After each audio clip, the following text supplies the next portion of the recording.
안녕하세요. 5월 29일 임신일입니다. 네, 임신일주 분석 해드리겠습니다. 색깔을 보시면 블랙 앤 화이트예요. 네, 그리고 둘 다 양의 기운입니다. 근데 양의 기운인데 봄과 여름에 생명이 자라고 성장하는 기운이 아니라 가을, 겨울에 뭔가 결실을 맺고 수렴하고 저장하는 기운이에요. 같은 양의 기운이라도 봄, 여름에 청강과 지지의 양의 기운과 가을, 겨울의 양의 기운은 느낌이 많이 다릅니다. 그러니까 색깔로도 느낌을 딱 받으시면 그게 이제 직관적인 게 도움이 많이 되실 거예요. 임수는 물의 특징, 위에서 아래로 흐르고 모든 것을 다 포괄하면서 하나로 모으려는 그런 기운. 네. 그리고 소위 흔히들 큰 물이라고 또 합니다. 그래서 임수는 속을 잘 알 수가 없다. 왜냐면 물이라는 거는 담는 그릇에 따라서 형태가 변하고 그걸 제어해 줄 수 있는 어떤 큰 토가 없는 경우에는 본인도 생각이 흘러서 본인이 무슨 생각을 하는지 잘 알 수가 없는, 생각의 깊이가 끝도 끝도 없는 게 사실은 임수인데, 자, 밑에 있는 신금이 편인이에요. 편인은 종교성하고 학문성이라고 제가 말씀드렸죠. 더군다나 그 금이라는 게 기운이 갖는 게 인성으로 들어오신 분들은 상당히 기억력도 좋으시고 머리도 좋고, 더군다나 이게 편인으로 들어왔을 때는 다른 사람들이 미처 생각할 수 없는 기발한 생각을 한다거나 아니면 한도 끝도 없이 깊게 팔 수 있는 어떤 그런 호기심, 완전히 호기심 천국이에요. 임신일주는. 근데 그 안에 무토라는 편관이 있습니다. 편관이라는 거는 관성은 사회성인데 정관과 편관으로 나눈다고 말씀드렸죠. 근데 그 중에서 편관은 더 본인을 강하게 억누르고 약간 강박증, 누가 너는 이거를 해야 돼, 너는 이런 책임을 져야 돼 라고 하면 그거를 지키지 않으면 본인이 견딜 수 없는 그런 정도의 그겁니다. 그리고 임수는 본인의 비견 임수가 밑에 강하게 있어서 임수의 기운을 땅 끝까지 본인의 기운을 갖고 있는 거예요. 그리고 천간에서의 경금, 이 지지에서의 신금과 같은 기운인 편인이 경금이 밑에 있습니다. 이 금이 계속해서 이 물을 만들어주고 있기 때문에 본인의 기운을 받는다는 입장에서는 괜찮지만, 제가 고전경리에서 왜 정편을 나누느냐, 정이라는 거는 나랑 양이 서로 달라서, 음과 양이 서로 달라서 만나는 건 정이라고 그러고, 같은 음끼리 만나거나 같은 양끼리 만나는 거는 편 쪽으로 가거든요. 한쪽으로 치우친다 예요. 그래서 편인의 특징은 정인하고 달리, 정인은 일단 긍정수용성이라고 말씀드렸죠. 그리고 좋은 게 좋은 거고 그렇게 귀를 열어두는 거예요. 근데 편인은 부정수용성이라 해서 호기심도 많고, 본인이 한번 그게 풀리지 않으면 끝까지 집요하게 생각하는, 생각의 끝으로 밑으로 더군다나 그게 금과 수의 기운이니까 어떻겠어요. 뭔가 확실하지 않으면 안 되고 끝없이 지식을 추구하는 그런 편인의 역할을 합니다. 그래서 임수 자체가 갖고 있는 특징도 어떤 형체를 알 수 없는 수의 기운이잖아요. 담겨지는 그릇에 따라서 모양이 변할 수 있는 그 임수가 밑에 이 금까지 끼고 있기 때문에 끝도 없이 본인의 생각이 새로 만들어지고 아이디어 뱅크일 수도 있고, 호기심 천국일 수도 있고, 너 지금 무슨 생각하고 있니? 네. 제가 먼저 첫 번째 분을 말씀드리고 두 번째 분에 대해서는 설명이 조금 길어져. 두 번째 분 드려할게요. 자, 이분 임신일주시고, 제가 자꾸 월에서 그 직업성을 말씀드리잖아요. 자, 임신일주고 월주가 개묘입니다. 목기운 파란색 묘월에 태어났습니다. 목이 아주 강한, 그러니까 이분은 이게 식신으로 상관으로 들어와 있지만 이 밑에 갑목과 을목이 있습니다. 수라는 거는 목이라는 새로운 생명 또는 새로운 창작, 뭔가를 길러내는 일 쪽으로 임하거나 불을 끄거나 이런 어떤 역할이 그 본인의 가장 자연스러운 역할인데, 이분은 월이 마침 나무, 그러니까 본인이 임수인데 그 나무를 키우는 쪽으로, 근데 밑에서 아이디어를 계속해서 줄 수 있는 편인을 끼고 있고요. 이분은 이제 PD, 본인이 찍은 거를 본인이 새로 재창조하는 네, PD분이세요. 뭔가 만들어내고 창작하고 그 다음에 이분이 만약에 그 일을 안 하셨더라면 어떤 일을 하면 좋을까요? 뭐 글을 쓰시거나 아니면 미술을 하시거나 어쨌든 뭐 그냥 제조업 같은 것도 괜찮아요. 네. 뭔가를 길러낸다는 거는 새로 만들어내는 건데 그게 꼭 무슨 뭐 실질적인 생명을 기르거나 이것 의미하는 게 아니라 본인의 어떤 그거에서 다시 재창조돼서 나오는 직업군을 가지시는 쪽이 본인의 명식하고도 맞지만 본인의 그런 일에 더 호기심을 가지실 거예요.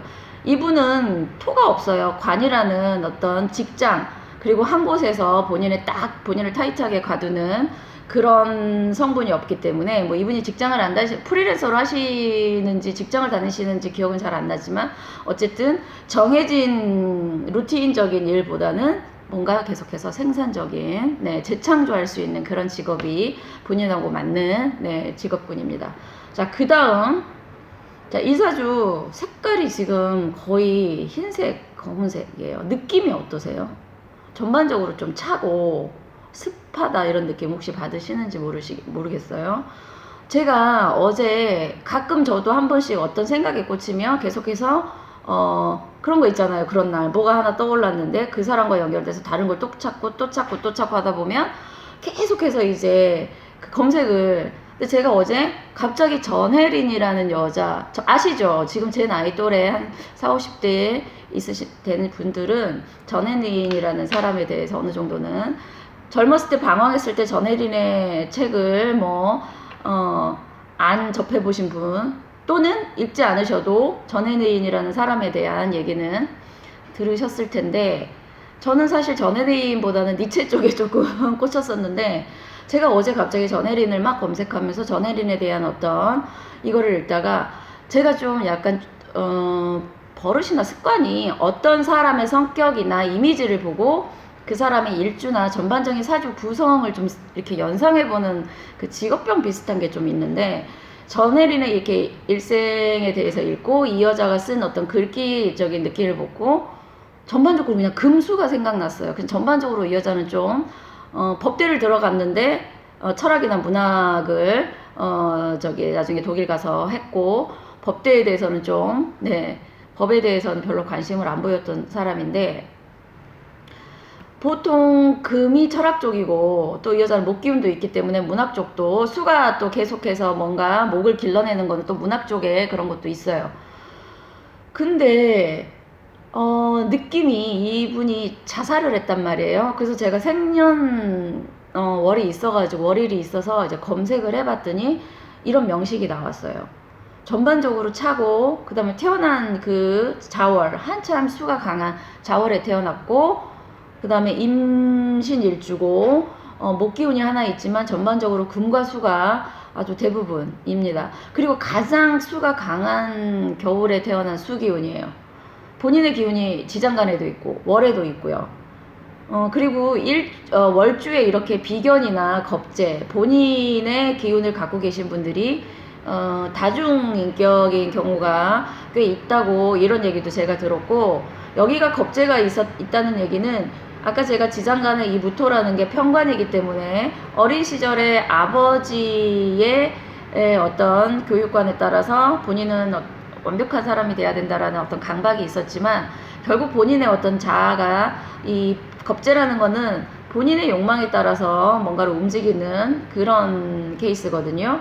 그리고 위에 식신이라는 게 또 본인의 어떤 감정적인 측면이 천간에 있기 때문에 그래서 아마 이분은 독일로 유학 갔을 때 본인이 하고 싶은 공부를 했고 결국 어느 정도 자기의 자유롭게 산 인생이 아니었을까 저는 싶어요. 그리고 한국에 돌아와서 서울대에서 법대 교수를 하면서 11살인가 10살 정도 차이 나는 제자와 사랑을 하죠. 근데 그 제자의 부모님이 와서 무릎을 꿇고 본인의 아들을 좀 놔달라 했다고 합니다.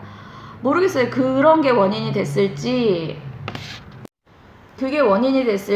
아니면 본인이 원래 갖고 있는 어떤 좀 음습하고 그 다음에 한 번 뭔가를 생각했을 때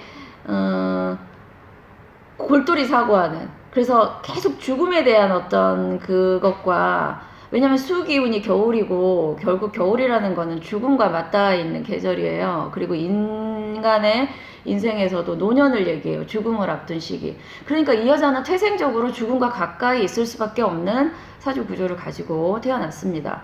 근데 이제 대운을 보니까, 대운 보여드릴게요. 지금 보면은 빨갛고 녹색이고 좀 밝은 기운이 몇 년간, 몇십 년간 오다가 지금 이 32대운에 토가, 이렇게 큰 토라는 거는 물의 흐름을 막고 이게 편관이에요. 아까 제가 말씀드린 강박과 어떤 본인한테 엄청난 스트레스로 다가오고, 그리고 이분이 돌아가신 연도를 보니까 65년 1월 10일인데 65년 1월 10일이면 아직 65년 2월 4일 전이기 때문에 64년 갑진년으로 봅니다. 네.